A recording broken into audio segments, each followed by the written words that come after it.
প্রত্যেকটা মানুষের পক্ষ থেকে জানানো হয়েছে বাংলাদেশ সংগ্রামী সভাপতি সারা বাংলাদেশের প্রত্যেকটা জেলা উপজেলা মহানগর প্রত্যেকটা সংগঠন থেকে আগামী 11 তারিখ প্রতিবাদী মানববন্ধন একদিকে সারা বাংলাদেশে পালন করবে। সংগ্রামী বন্ধুগণ, যারা আজকে এই মানববন্ধনে উপস্থিত হয়েছেন, আমার ভূমিরা উপস্থিত হয়েছেন, আর কিছু বাইরে দেখছেন, আপনারা আপনারা রং দেখছেন, আপনারা সুন্দর শুরুগুলো নিয়ে হাতে শুরু।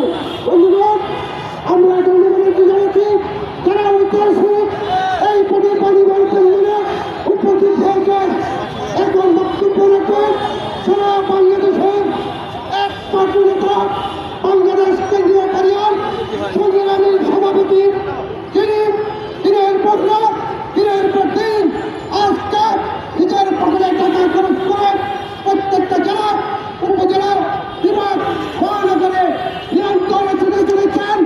আজকে ঢাকা মেডিকেলে গত 4 তারিখ ঘটে যাওয়া অনাকাঙ্ক্ষিত অনভিপ্রেত ঘটনার জন্য সারা বাংলাদেশ যার নেতৃত্বে ফুসে উঠেছে, তারা আমি বলেছি তাদের বিরুদ্ধে সারা বাংলাদেশের মানবতা ফুসে উঠেছে।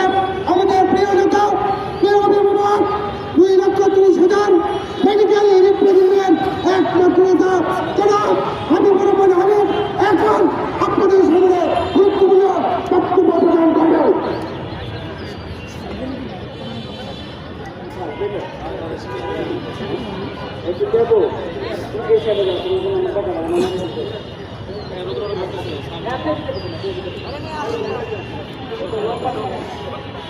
এখানে বোঝা দেবে,